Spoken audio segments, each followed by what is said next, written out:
Vamos a hacer una oración. Padre, te damos gracias por este tiempo. Señor, te rogamos que abras nuestros ojos a las maravillas de tu ley, que tu palabra sea como esa lámpara y esa lumbrera, Señor, a nuestro camino. Te rogamos, mi Dios, que mediante tu palabra tú vayas forjando el carácter cristiano, el carácter de nuestro arquetipo que es nuestro Señor Jesucristo.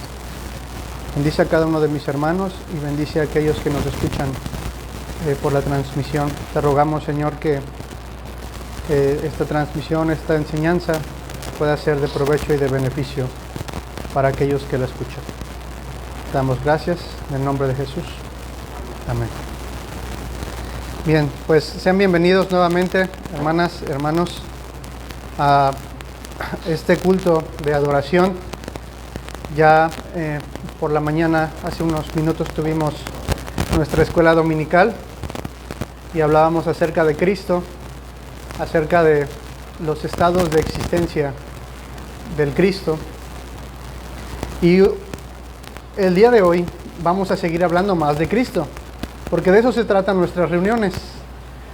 Todo se centra en Cristo y solo en Él. Y bien, sí se escucha todavía se escucha raro, ¿verdad? Sí se alcanza a escuchar. Bueno, porque aquí tengo algo, no sé si hay que haya que moverle, o así está bien. Bueno, entonces dejamos así. Pero bien, bueno, les decía que nuestras reuniones se tratan de Cristo y solamente de Cristo.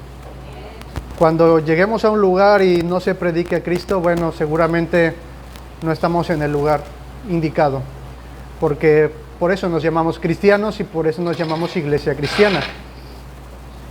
Y estamos estudiando el libro de Colosenses. Ya decíamos con mi hermano en la mañana que estamos ya terminándolo, ya vamos a entrar el día de hoy al último capítulo, que es el capítulo 4. Y gracias a Dios hemos podido extraer de este libro, de esta carta de Pablo, mucha enseñanza para nosotros.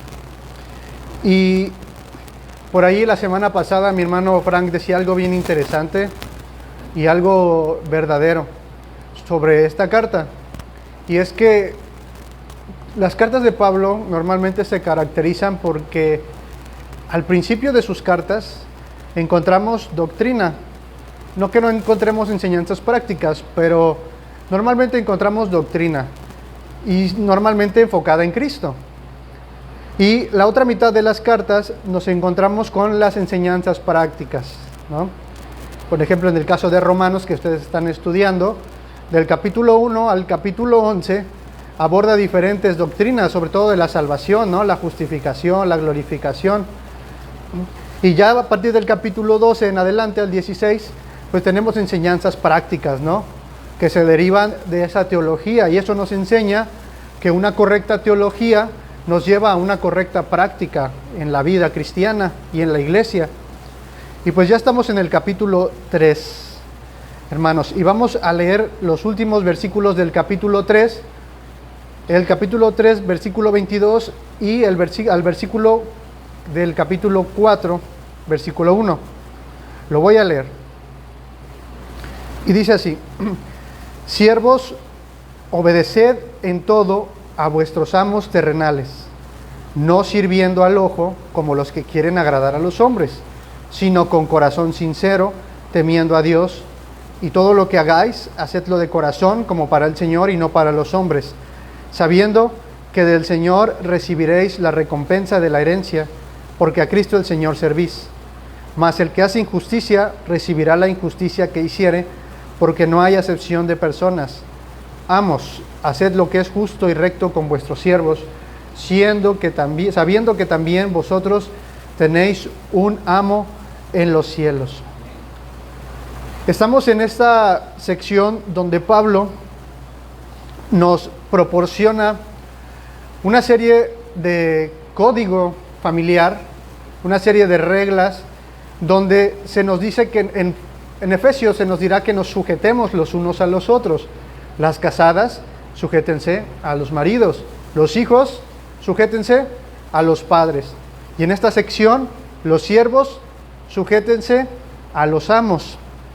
Y es interesante conocer un poco del contexto histórico de los siervos, porque la esclavitud en nuestros días, que la traducción correcta para siervo en la Biblia sería esclavo, que es la palabra griega doulos. El contexto histórico acerca de los esclavos en el contexto bíblico nos habla de aquellas personas que están totalmente sujetas a los amos. En el área judía, por ejemplo, ¿quiénes son los siervos? ¿Quiénes son los esclavos? Los esclavos son aquellas personas que por alguna causa, razón, circunstancia, no pudieron o no tienen el dinero para pagar una deuda. Entonces, ¿qué hacían? Bueno, iban a su hermano, algún amigo, familiar, y se ofrecían como esclavos para poder pagar esa deuda que ellos no podían, y quedaban a merced de sus hermanos o de sus compatriotas judíos. Pero la ley decía que ellos no podían enseñorearse o no podían tratarlos mal, puesto que ellos ya habían sido siervos en Egipto. Entonces el Señor les ordenaba a ellos que los trataran bien, que no los trataran mal. Entonces un judío, siervo o esclavo, podía obtener su libertad después de 6 años. Después de 6 años, este judío podía obtener su libertad. La podía obtener antes si es que algún familiar por ahí se apiadaba de él y le decía, ¿sabes qué? Yo voy a pagar la libertad de este siervo. Y la pagaba.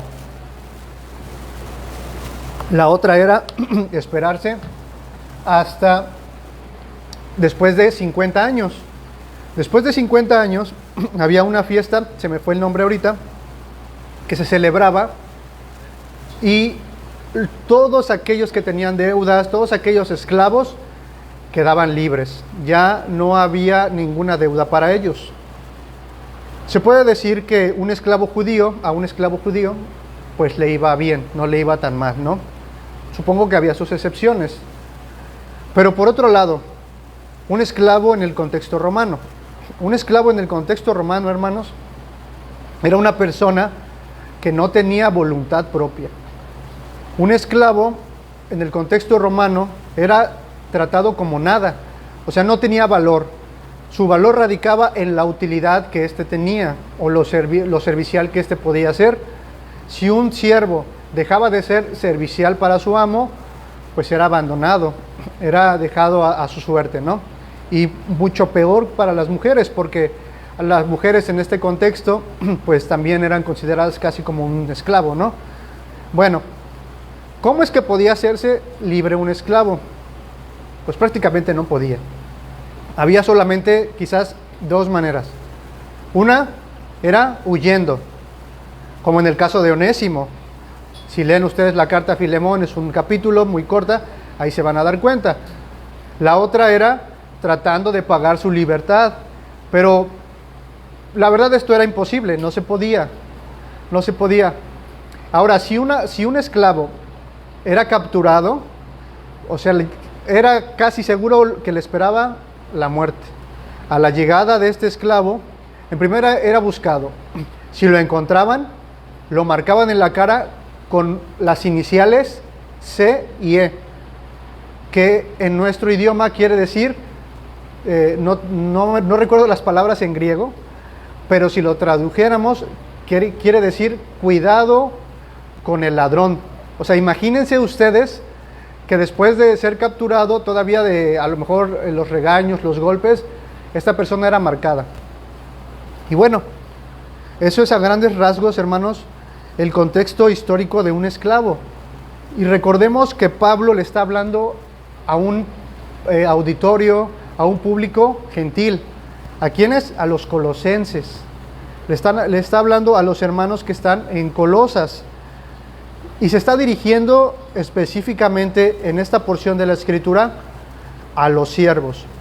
Pero hay algo interesante, porque reflexionando, el día de hoy estamos reflexionando mucho, reflexionando acerca de esto, me preguntaba, bueno, ¿por qué razón Cristo y sus apóstoles no terminó con la esclavitud?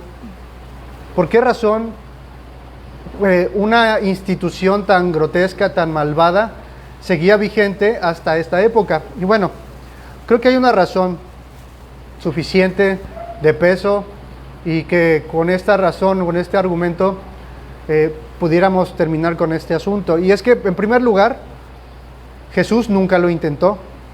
Jesús nunca intentó erradicar la esclavitud. No hay ningún pasaje en la Escritura donde diga que Jesús intenta erradicar la esclavitud.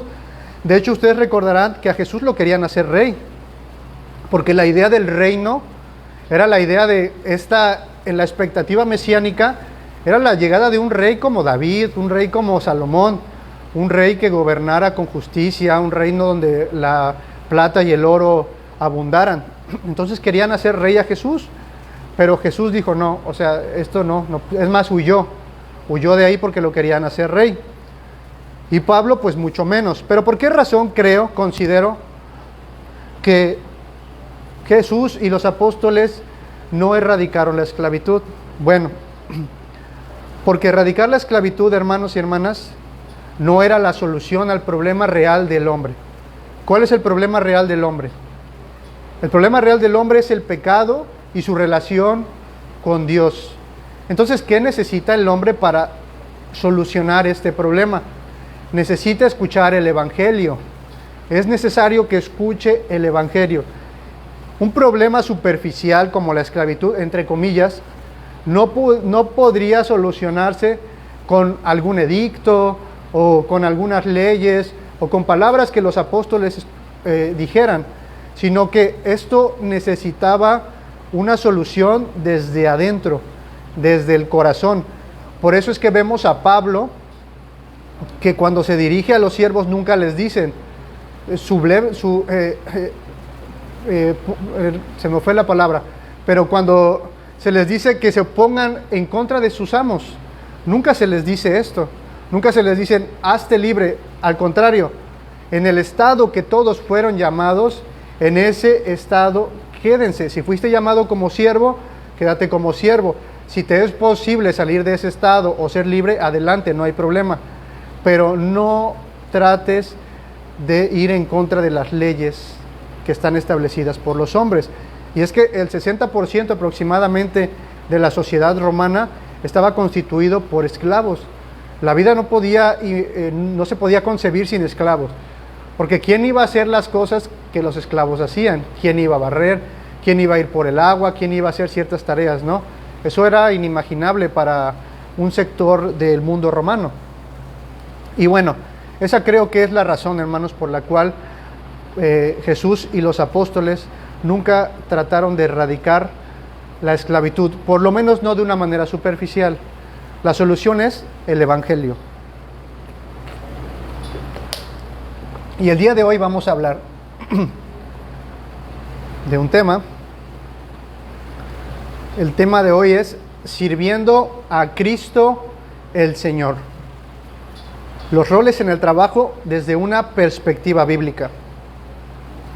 El capítulo 3 de Colosenses nos brinda lo que nosotros conocemos como la ética cristiana. Específicamente en estos capítulos donde empieza a abordar la sujeción de las esposas a los esposos, los hijos a los padres y los esclavos a los amos. Esta sección nos dice cómo debemos dirigirnos, cómo debemos actuar, cómo debemos comportarnos ante nuestros amos. Y bueno, en el 2023 ya no estamos bajo la esclavitud como en los tiempos de Roma o como en los tiempos de la ley de Moisés. Esto lo pudiéramos traducir al papel del jefe cristiano y del trabajador cristiano. Así que quizás esta lección sea un poco corta, a lo mejor no, pero básicamente vamos a ver dos aspectos. Vamos a ver las características de un empleado cristiano y vamos a ver las características de un jefe cristiano. Y bien, vamos a ir en primer lugar a las características de un empleado cristiano. Dice el versículo 22 del capítulo 3. Siervos, obedeced en todo a vuestros amos terrenales. Hay 4 características que voy a enlistar sobre un empleado cristiano. La primera es obediencia a las órdenes de su jefe. Y esta enseñanza es muy práctica porque la mayoría de nosotros nos encontramos laborando en diferentes áreas. Puede ser en el área privada, puede ser en el área de gobierno, pero indudablemente tenemos un jefe. ¿Y a cuántos de aquí nos gusta recibir órdenes? Creo que a nadie, ¿verdad? Creo que a nadie. Pero Pablo le dice a los esclavos, obedezcan en todo a sus amos. Traducido a nosotros es obediencia a las órdenes de nuestro jefe. Pero ¿cómo debemos obedecer a las órdenes de nuestro jefe? Bueno, dice el texto, con corazón sincero, de corazón en el versículo 22. Debemos obedecer de buena voluntad. Es decir, que si recibimos una orden de parte de nuestro jefe, nosotros debemos acatarla y escucharla de buena voluntad. Tito dirá en su carta, o Pablo le dirá a Tito, que no sean respondones, que recibamos la orden de nuestro jefe de buena voluntad. ¿De qué manera también debemos obedecer? Con respeto y paciencia.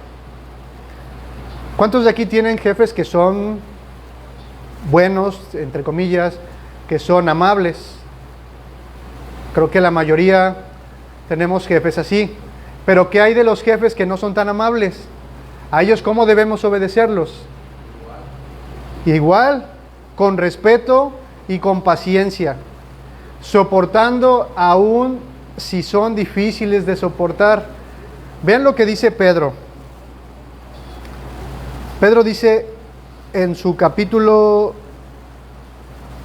la primera de Pedro capítulo 2, dice, criados, estad sujetos con todo respeto a vuestros amos. Hasta ahí vamos bien, es la misma idea que Pablo tiene.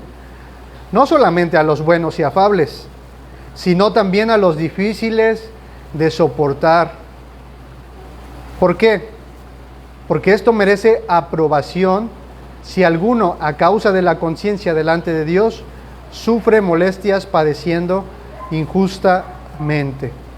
Bueno, ¿por qué debemos sufrir o por qué debo respetar a ese jefe que me insulta, a ese jefe que me pide las cosas tornándome los dedos, a ese jefe que ni me pide las cosas pero ya me está exigiendo resultados? ¿Por qué causa yo debo respetarlo y tener paciencia? Bueno, Pedro nos va a dar el por qué. Dice en el versículo 21, pues para esto fuisteis llamados, porque también Cristo padeció por nosotros, dejándonos ejemplo. ¿Quién es nuestro ejemplo? Es Cristo. Todo se trata de Cristo, hermanos y hermanas. Por eso es que nosotros debemos mantenernos con una actitud amable, paciente, porque Cristo nos dejó ejemplo, porque dice que Él no hizo pecado, ni se halló engaño en su boca, que quien cuando le maldecían, ¿cómo? No respondía. Cuando lo amenazaba, que padecía, que no amenazaba, sino que encomendaba la causa al que juzga justamente. Rápidamente, solamente quiero contar una ilustración, una historia a manera de ilustración. Y quiero que vean conmigo que este verso de la Escritura, que dice que Cristo encomendaba la causa al que juzga justamente, es real. Dice otro verso que dejemos, que suya es la venganza, que nosotros dejemos al Señor estas situaciones que a veces nos parecen injustas. Nosotros no tratemos de comportarnos de manera que nos queramos vengar de otras personas, sino que soportemos y seamos pacientes. Bueno, me encontraba yo trabajando hace unos 10 años en un lugar donde había una persona que era difícil. No era mi jefe, pero se comportaba como si fuera mi jefe. Esta persona, en pocas palabras, me trataba mal, me insultaba, me humillaba. Pero un día yo me encontré con un texto de la Escritura, ustedes lo van a recordar, que está en Mateo 5, donde el Señor dice que demos bendición sobre aquellas personas que nos maldicen, y que sobre aquellas personas que nos piden llevar una carga pesada, que no solamente llevemos esa carga, sino que llevemos más de lo que nos piden, ¿no? Que no devolvamos, en pocas palabras, mal por mal. Y me encontré con este texto que está en Mateo 5. Y yo le decía al Señor, Señor, pues yo pongo esto en tus manos, bendice a esta persona, trátala con tu favor, que algún día te llegue a conocer. Y bueno, pasó el tiempo y esta persona seguía actuando así, igual. Y cuando estaba yo a punto de tirar la toalla, el Señor obró justicia en ese momento. Y esto lo digo, hermanos, porque a veces queremos ser tan rectos, tan reformados, que a veces dejamos de creer hasta en los milagros, en que el Señor nos está escuchando y que el Señor obra en nuestras vidas de manera extraordinaria y de manera milagrosa, ¿no? De manera que a veces nosotros no comprendemos. Para no hacerles largas la historia, este señor se fue. Él solo se despidió y se fue. Y cuando quiso regresar por su trabajo, ya no hubo oportunidad. Y no hubo necesidad de que yo me dirigiera a él de una manera grosera, ni que lo tratara mal, ni que me vengara yo de él, sino que encomendé, como dice la Escritura, encomendé esta causa al Señor. Entonces, hermanos y hermanas, cuando ustedes se encuentren en una situación parecida, ustedes actúen con paciencia y encomienden esta causa al Señor, que Él obrará justicia en la vida de cada uno de nosotros. Y bueno, debemos ser obedientes, de buena voluntad, con respeto y con paciencia, aun si las personas no nos tratan bien, si son groseros con nosotros. Pero dice el texto, en versículo 22, siervos, obedeced en todo a vuestros amos terrenales. Y esto también es una pregunta de reflexión. ¿Debemos obedecer a nuestros amos? Sí. ¿Pero debemos obedecerlos en todo, como dice el texto? Porque es la Escritura, ¿no? Y la Escritura no puede ser quebrantada, ¿no? Bueno, ¿cómo debemos entender esta obediencia en todo? Esta palabra en todo no debemos entenderla de una manera absoluta, ¿no? Porque ¿qué hay si su jefe le dice, a ver, necesito que entregues esta relación, pero por favor quiero que aquí cambies unos números para que sea menos la cantidad? ¿O qué va a pasar cuando le diga, ¿sabes qué? Necesito que hagas esto, pero ¿sabes qué? Que yo no tengo, pero aquella persona sí tiene, pero ¿cómo ves? ¿Ves por ello? Tráelo y ya luego se lo regresamos, ¿no? Y no se lo regresan. ¿Cómo debemos actuar ahí, hermanos? Si la Biblia dice, obedezcamos en todo. Bueno, como ya dije, no debemos obedecer en un sentido absoluto. ¿Por qué? Porque nuestros amos son hombres y son falibles. Entonces debemos traer a la mente el principio que ocuparon Pedro y Juan cuando se les pidió que ya no predicasen el Evangelio.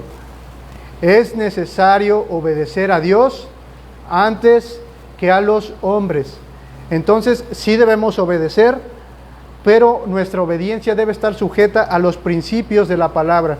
Debe estar condicionada a los principios de la palabra. Si alguien te pide mentir, simplemente no lo vas a hacer, porque la Biblia dice que no mintamos. Si alguien te pide robar, no lo vamos a hacer, porque la Biblia dice que el que robaba ya no robe más, sino que trabaje con sus manos haciendo lo que es correcto. Entonces nuestra obediencia está sujeta a los principios de la palabra. ¿Y qué pasa si nos corren por eso? Pues que nos corran, ¿no? Porque preferimos servir al Señor antes que a los hombres, y preferimos obedecer al Señor antes que a los hombres. Pero hermano, es que mi trabajo pues es un trabajo de gobierno. Bueno, pues tu trabajo de gobierno algún día va a pasar, y se van a pasar tus 30 años de servicio y se va a acabar todo y nadie te va a agradecer por ello, pero el Señor va a permanecer para siempre. Entonces nuestra obediencia está condicionada a los principios de la palabra. Bueno, ¿de qué otra manera debe comportarse un trabajador cristiano? ¿O qué otra característica tiene? Trabaja bajo la presencia de Dios. Dice el texto en el versículo 22 y 23. No sirviendo al ojo, como los que quieren agradar a los hombres, sino con corazón sincero, temiendo a Dios. La segunda característica es trabajar bajo la presencia de Dios, no sirviendo al ojo, temiendo a Dios. Y es que es muy interesante cómo cuando uno lee la Escritura es como si estuvieras reflejando tu vida en un espejo y de repente la Escritura te muestra la condición espiritual que tú tienes. Te muestra lo pecador que eres y las fallas que tienes en tu diario vivir. ¿Cuántos de nosotros trabajamos a veces solamente cuando nos están viendo nuestros amos o nuestros jefes, ¿no? Trabajamos solamente si están cerca o si están ahí, hacemos las cosas bien. Pero la Biblia dice, no sirviendo al ojo. Es decir, en la siguiente diapositiva, no solo trabajar motivado por la presencia de tu jefe. Debemos realizar nuestro trabajo porque esa es nuestra labor. Por eso, dijeran por ahí, por eso nos rentamos, para eso nos ofrecimos, para trabajar.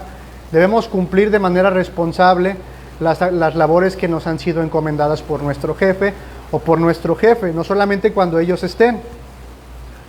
Hay una frase o un término bien interesante que ocupaban los reformadores allá en el siglo XVI. Y puse ahí un punto: trabajar y vivir coram Deo. Esta frase, coram Deo, es una frase en latín que quiere decir vivir delante del rostro o la presencia de Dios. Y esto es muy interesante, hermanos, porque esto es un concepto que está en la Escritura. Por ejemplo, aparecen ahí en pantalla dos versículos. Uno de Segunda de Reyes, del profeta Eliseo. ¿Han escuchado esta frase? Dice: vive Jehová, en cuya presencia estoy, que no lo aceptaré. O han escuchado a Pablo decir en 2 de Corintios 5:17, pues no somos como muchos que trafican o que comercian falsificando la palabra de Dios, sino que con sinceridad, como de parte de Dios y delante de Dios, hablamos en Cristo. Bueno, ¿qué quiere decir esto? Coram Deo. Vivir coram Deo o trabajar coram Deo es vivir como si Dios estuviera ahí presente. Y esto, hermanos, debería cambiar nuestro concepto, nuestra idiosincrasia acerca del trabajo, porque estamos acostumbrados a trabajar normalmente bajo presión, bajo la presión de los jefes, bajo la presión quizás de algún problema económico, pero nunca vivimos pensando en que estamos trabajando bajo la presencia de Dios. Cambia totalmente la perspectiva, porque cuando trabajamos bajo la presencia de Dios, pues eso nos motiva a hacer las cosas mejor. Eso nos motiva a que si en tu trabajo estás haciendo cosas que no deberías hacer, por ejemplo, estás siendo irresponsable, estás siendo flojo, estás ocupando tu tiempo en donde no lo debieras ocupar, y cuando piensas, Dios está aquí, vivo bajo la presencia de Dios, eso cambia totalmente la perspectiva del trabajo, y no solo del trabajo, sino de la vida, de nuestra vida cotidiana. ¿Qué hay de aquellas veces cuando estamos solos con el celular y de repente somos tentados a ver cosas que no deberíamos estar viendo? Si pensamos que no hay nadie ahí, y de verdad no hay nadie, ninguna persona, pero piensas que Dios está ahí, porque Dios es omnipresente, esto debería motivarnos y debería darnos temor, hermanos, porque estamos bajo la presencia de Dios. A esto me refiero con coram Deo, y a esto se referían los reformadores con esta frase de coram Deo. Y otra cosa también, debemos quitarnos esta idea, hermanas y hermanos, de que vivimos una vida fuera de la iglesia y una vida dentro de la iglesia. Es decir, vivimos una vida espiritual los domingos, los jueves, los martes, pero los demás días o cuando estoy en el trabajo vivo una vida secular. Y esto no es así. Debemos quitarnos esta idea de la cabeza. Nosotros no tenemos dos vidas, tenemos solamente una, y es una vida bajo y frente a la presencia de Dios, una vida espiritual. Todo lo que vemos, todo lo que hacemos en nuestra vida debe girar en torno a lo espiritual y en torno a lo que Cristo nos ha dejado en su palabra. Así que desechemos esta idea, hermanos, de que existe una vida secular y una vida espiritual. No hay tal cosa para un creyente. Otra característica de un trabajador cristiano: reconoce que su trabajo en última instancia es para el Señor. Versículos 23 y 24 de Colosenses.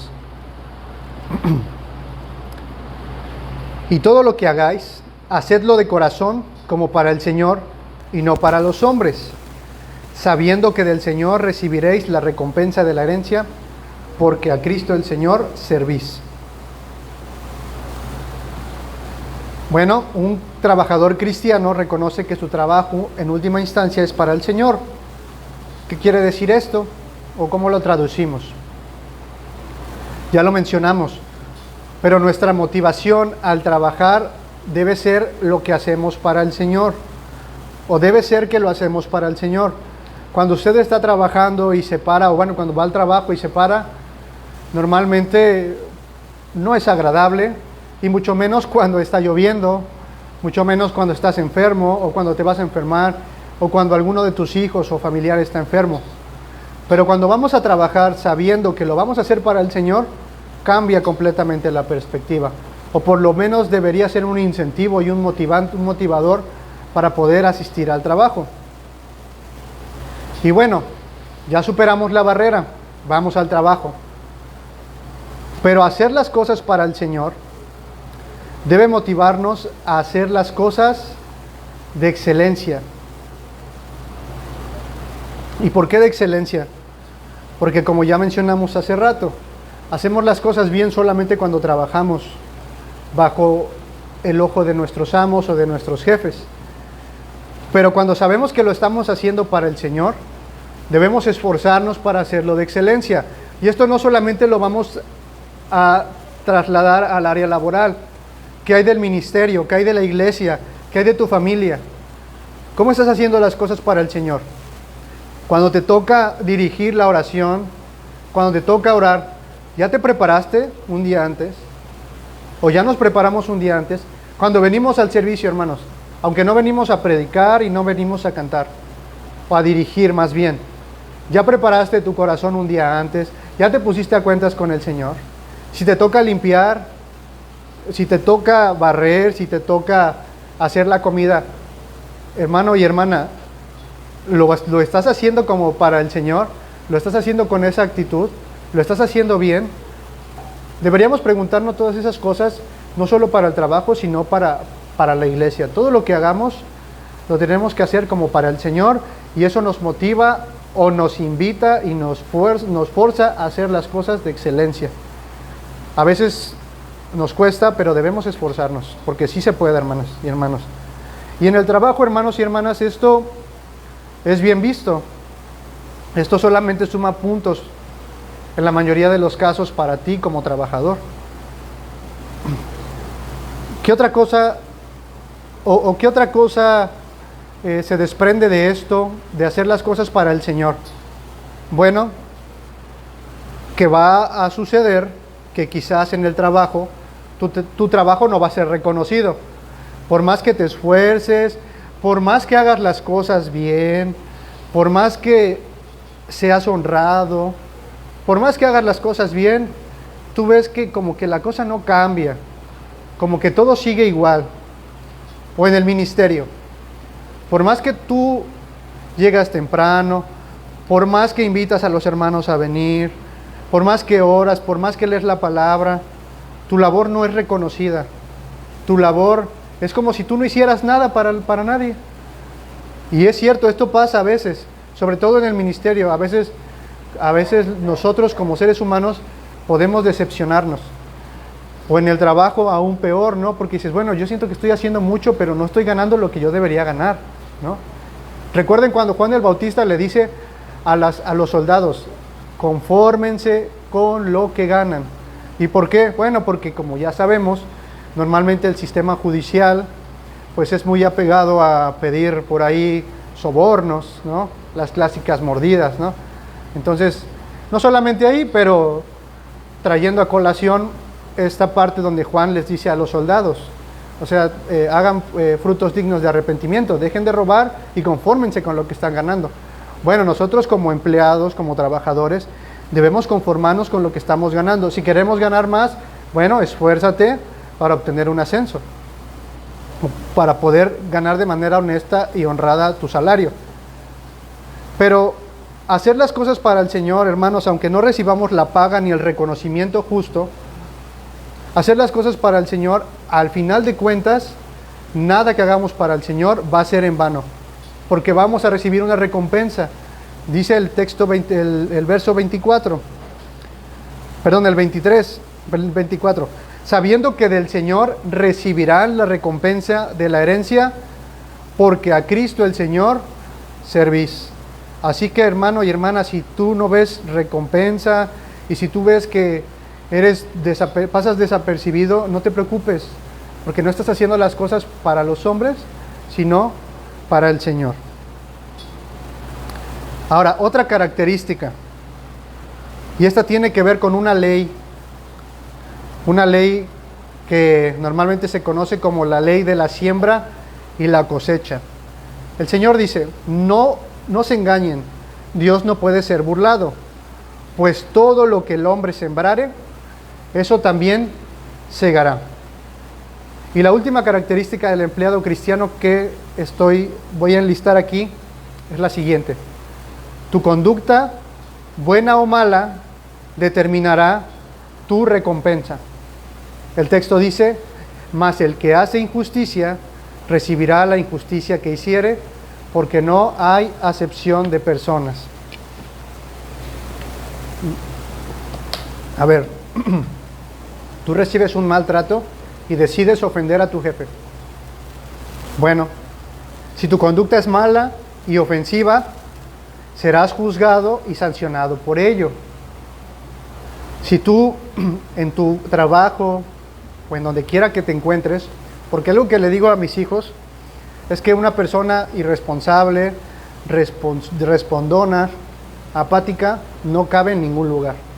Entonces, si tu conducta es mala y ofensiva, vas a ser juzgado por ello. ¿Por qué? Porque no hay acepción de personas para con Dios.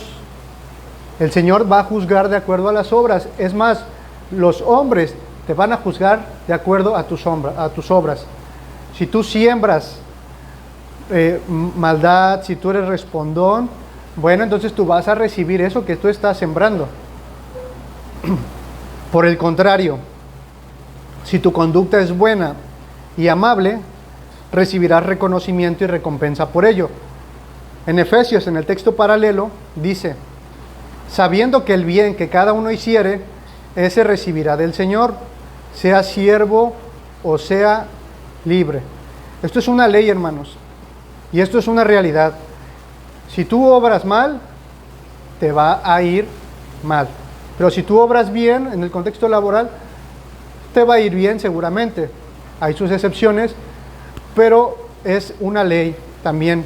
Es una ley general para todo ser humano, la ley de la siembra y la cosecha. Y esto debería también motivarnos a hacer las cosas bien, a hacer las cosas de excelencia, porque hay más beneficios en obedecer y en actuar de manera correcta y responsable en el trabajo que hacerlo de manera irresponsable, ofensiva y respondona. Normalmente estas personas no duran en un trabajo. Normalmente estas personas se la pasan de lugar en lugar y quejándose todo el tiempo. No nos quejemos, hermanos. No seamos parte del problema, seamos parte de la solución. Pero hasta aquí con las características del empleado cristiano. Lo que Pablo dice que es un siervo, ¿no? Pero ¿qué hay de los jefes? Bueno, en segundo lugar, las características de un jefe cristiano. Dice el verso 4, el capítulo 4, versículo 1. Amos, haced lo que es justo y recto con vuestros siervos. Bueno, la primera característica de un jefe cristiano es que debe actuar con justicia y equidad. Haced lo que es justo y recto con vuestros siervos. ¿Y qué implicaciones tiene esto? Si tú eres jefe, si tú eres tu propio jefe, o estás a cargo de algunas personas, ¿cómo debe ser tu comportamiento? Porque se puede dar el caso. Bueno, un amo o un jefe debe actuar con justicia, pagando lo justo a sus trabajadores. Porque hay algo también que es realidad, hermanos. Y esto también será juzgado el día del juicio. Dice, al Señor le desagrada el abuso y la injusticia con que un jefe se hace de riquezas a costa de sus trabajadores. Esto está mal visto delante de Dios. ¿Y por qué lo digo? Vamos a leer un versículo. Está en Santiago. No sé si lo puse por ahí, ¿sí? Vamos ahora, ricos, llorad y aullad por las miserias que os vendrán. Vuestras riquezas están podridas y vuestras ropas están comidas de polilla. Vuestro oro y plata están enmohecidos, y su moho testificará contra vosotros, y devorará del todo vuestras carnes como fuego. Habéis acumulado tesoros para los días postreros. He aquí clama el jornal de los obreros que han cosechado vuestras tierras, el cual por engaño no les ha sido pagado por vosotros. Y los clamores de los que habían cegado han entrado en los oídos del Señor de los ejércitos. Recordemos que estamos hablando en un contexto cristiano, hermanos. Y Santiago también se dirige a creyentes.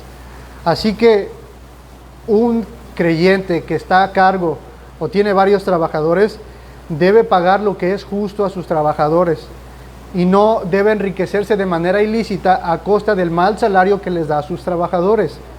Por eso es que debe actuar con justicia y equidad. Ahora, ¿qué otra implicación hay de esto? Bueno, suele suceder que por ahí de repente un empleado no llega o un empleado no cumple con la labor que debía cumplir y le es cargada la mano a otro. Bueno, ¿cómo debe actuar un jefe cristiano? Pues no perjudica a otro empleado por favorecer a otro. Es decir, que no lo va a perjudicar por la irresponsabilidad de otro. Actúa con imparcialidad, sin favoritismo y sin acepción de personas. Porque ¿quién nos enseña esto? La Escritura nos enseña que Dios no hace acepción de personas. Así que tú y yo debemos actuar de esa manera. Si tú tienes a cargo a alguna persona, entonces debe ser justa en su salario, debe ser justa en su trato y no debes hacer acepción de personas.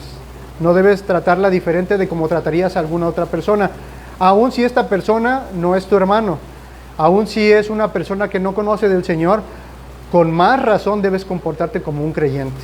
Y vamos a ver por qué. Otra característica, y esta es la última característica de un jefe cristiano. Reconoce que el Señor es su amo y está bajo su autoridad. Dice el verso 1 del capítulo 4, sabiendo que también vosotros tenéis un amo en los cielos. Bueno, un jefe cristiano reconoce que el Señor es su amo y está bajo su autoridad. ¿Y qué implicaciones tiene esto? Bueno, debe tratar con amabilidad a sus empleados. Ya dijimos que los debe tratar sin acepción de personas, no importando si no es creyente. Pero debe tratar con amabilidad a sus trabajadores, porque es muy probable que entre ellos se encuentre un hermano. Entonces, ¿cómo debe ser la actitud de este jefe cristiano? ¿Debe tratarlo como un siervo, como un empleado o como un hermano? Debe tratarlo como un hermano. Fíjense lo que le dice Pablo a Filemón. Recuerden que, no sé si ya leyeron esta carta, espero que ya, está bien cortita, es un capítulo, pero Onésimo se va, escapa. Y es que, ¿quién no se va a querer escapar si todo el día te tienen trabajando, no reconocen tu trabajo, es más, ni te pagan, haces las cosas bien, no lo reconocen, haces las cosas mal y te regañan, ¿no? Entonces, Onésimo lo que piensa es en escapar y se va, pero por providencialmente llega con Pablo. Y bueno, la historia está ahí para que la lean. Pablo le envía una carta a Filemón y en el versículo 15 le dice algo bien interesante, porque Filemón era el jefe de Onésimo. Onésimo era su esclavo. Le dice así, versículo 15: porque quizá para esto se apartó de ti, Onésimo, por algún tiempo, para que le recibieses para siempre, no ya como esclavo, fíjense bien, sino como más que esclavo, como hermano amado, mayormente para mí, pero cuanto más para ti, tanto en la carne como en el Señor. Entonces, si alguien de ustedes tiene a una persona que está trabajando, lo debe tratar no como un empleado, sino como un hermano.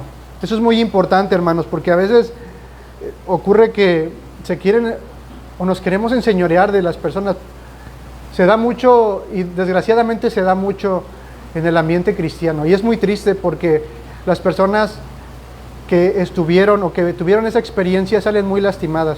Nosotros tenemos la experiencia de hermanos y hermanas que servían a los pastores, entre comillas, pero no solamente en la iglesia, sino que los llevaron a sus casas a que les hicieran de comer, a que les limpiaran, a que los atendieran, y sin paga, hermanos, sin paga. Entonces, eso es triste, y estos hermanos deberían estar temiendo a Dios porque recibirán mayor condenación. Por eso la condenación que dice Santiago, que no se hagan muchos maestros porque recibirán mayor condenación, ¿no?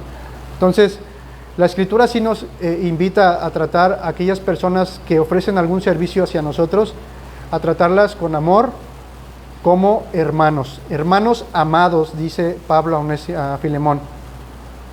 Y bueno, esto engloba todo lo que en las características de un jefe cristiano debe mostrar: una actitud humilde y sin soberbia, reconociendo que él mismo es esclavo del Señor. Hermanos, porque al final de cuentas, ¿qué es el trabajador y qué es el jefe? Pues son esclavos del Señor. Al final de cuentas, todos somos esclavos del Señor. Aún si el jefe cristiano tiene empleados no creyentes, aún así sigue siendo un esclavo del Señor. Y esto debe humillar nuestro ego, debe ponernos en lugar, debe cimentarnos bien, debe bajarnos de esa nube, porque el tener poder y autoridad sobre una persona normalmente a lo que nos lleva es a la arrogancia. Entonces, Pablo dice: no, espérate tantito. También date cuenta que tú estás bajo la autoridad de alguien mayor que cualquier autoridad que haya sobre la tierra. Estás bajo la autoridad del Señor. Esto debe mantenernos humildes en todo momento. También debe mantenernos humildes a los esposos, porque para empezar la Escritura no dice que sujetemos a nuestras esposas. Dice que ellas se sujeten. ¿Para quién es el mandamiento? Para ellas, no para nosotros. A nosotros nos dice que las amemos. Ahora, los hijos de manera natural tienen que obedecer a sus padres en todo, aunque también están sujetos bajo nuestra autoridad y nosotros le podemos decir. Pero nosotros en última instancia como padres estamos sujetos a la autoridad del Señor. Porque tampoco pensemos, hermanos y hermanas, que alguno de nuestros hijos con la Escritura en la mano no puede exhortarnos. Y esto también debemos inculcarlo a nuestros hijos, que si nuestros hijos están viendo o ven un comportamiento inadecuado en nosotros, con la Escritura en la mano pueden decirnos, porque al final de cuentas es verdad de Dios. ¿no? Entonces, debemos motivar a hacer eso a nuestros hijos, aunque no nos guste, aunque no sea muy bueno para nosotros. Y al final Pablo les dice a los siervos también, a los jefes, a los amos y a los siervos, todos están bajo la autoridad del Señor. Y bueno, hermanos, ¿por qué tanta obediencia? ¿Por qué tanto sujetarse? ¿Por qué tantas órdenes? ¿Por qué tanta enseñanza práctica para nosotros? Ya dijimos que una buena teología, una buena doctrina, siempre se va a traducir en una buena práctica. Si tu doctrina, tu teología no es correcta, no esperes que tu práctica en la vida cotidiana sea buena. Así que esforcémonos en estudiar la Escritura, esforcémonos en poner atención a las clases de la escuela dominical para nosotros los que estamos en Cardel o en la iglesia en que estemos. Esforcémonos por estudiar y que surja esa hambre, que Dios ponga esa hambre en estudiar la doctrina de Cristo, la doctrina del Espíritu Santo, la doctrina de la segunda venida, porque todo eso, hermanos y hermanas, se va a traducir en una buena práctica en la vida cotidiana. Pero hay otra cosa también, y esto es muy importante, porque a veces de esto depende que una persona, que a una persona se le haga atractiva el Evangelio o no. Vean conmigo Tito, capítulo 2, versos 9 y 10. Es el mismo contexto. Pablo le está dando instrucciones a Tito acerca de los siervos y de los amos. Dice así: exhorta a los siervos a que se sujeten a sus amos, que agraden en todo, que no sean respondones. Esto se da mucho. No defraudando, sino mostrándose fieles en todo, para que en todo adornen la doctrina de Dios nuestro Salvador. Hermanos, si tú estás predicando el Evangelio, pero en tu trabajo te estás comportando de una manera arrogante y te estás comportando de una manera que no corresponde a un hijo de Dios, entonces lo que tú estás haciendo es como si estuvieras manchando el nombre de Cristo. Tú estás manchando la reputación del Evangelio. Ahora, si tú estás como un jefe y te estás comportando como un incrédulo, como un arrogante, como un soberbio, estás manchando la reputación del Evangelio. ¿Por qué debemos comportarnos así? ¿Porque nos va a traer bien? Sí. Pero no solamente se trata de nosotros, hermanos. Dejemos también de lado esta idea antropocéntrica de que todo gira alrededor de nosotros, que nosotros somos el centro del universo, porque no es así, hermanos. Sí, trae beneficios, pero el mayor beneficio que debe traer es a la causa y a la labor del Evangelio. Si tú y yo nos estamos comportando de manera correcta, esto va a adornar el Evangelio, esto va a adornar nuestras vidas. Es como si usted y yo fuéramos un edificio, porque somos un edificio, porque somos templo del Espíritu Santo. Pero imagínense ese templo hermoso, ese edificio hermoso y todo, pero manchado, cristales rotos, por ahí con hoyos, todo mal, todo mal. ¿Quién va a querer acercarse a ese edificio? ¿Quién va a querer habitar ese edificio? Nadie. En cambio, si ese edificio está adornado, ese edificio está pintado, ese edificio es vistoso, es bonito, pues obviamente que las personas van a querer habitarlo, van a querer acercarse a ese edificio. Así tú y yo, hermanos. Nosotros debemos adornar con nuestras buenas obras, con nuestras palabras, el Evangelio, la doctrina de Dios. Esto es un llamado para todos nosotros, hermanos, para que adornemos el Evangelio con nuestro servicio y con nuestras palabras. Así que, hermanos, esta es la enseñanza del día de hoy y espero que todo esto que aprendimos hoy lo llevemos no solamente en nuestros oídos o lo echemos en saco roto, sino que lo pongamos por práctica. En donde sea que tú te desempeñes, aunque tú seas tu propio jefe, aunque solamente hagas aseo, como yo, o hagas aseo en una casa, tú debes comportarte de manera digna, de manera correcta. Por muy deshonroso que suene ese empleo para los hombres, pero para Dios no es así. Recordemos que las cosas las estamos haciendo para el Señor, porque a Cristo el Señor servimos. Vamos a orar. Señor, te damos gracias Gracias por tu palabra nuevamente. Gracias, Señor, porque nos das enseñanzas que nos ayudan a dirigirnos y a conducirnos de manera correcta ante los demás. Nos ayudas a poder vivir una vida que no solamente nos trae bendición a nosotros, sino que adorna el Evangelio de nuestro Señor Jesucristo. Una vida que es atractiva como un perfume de olor fragante. Ayúdanos, Señor, para no ser tropiezo a aquellas personas nuevas que están escuchando por primera vez el Evangelio. Ayúdanos a no ser tropiezo con nuestras actitudes y con nuestro comportamiento, sino por el contrario, ayúdanos, Señor, para que podamos hacer con nuestras buenas obras atractivo el Evangelio. Te damos gracias en el nombre de Jesús. Amén.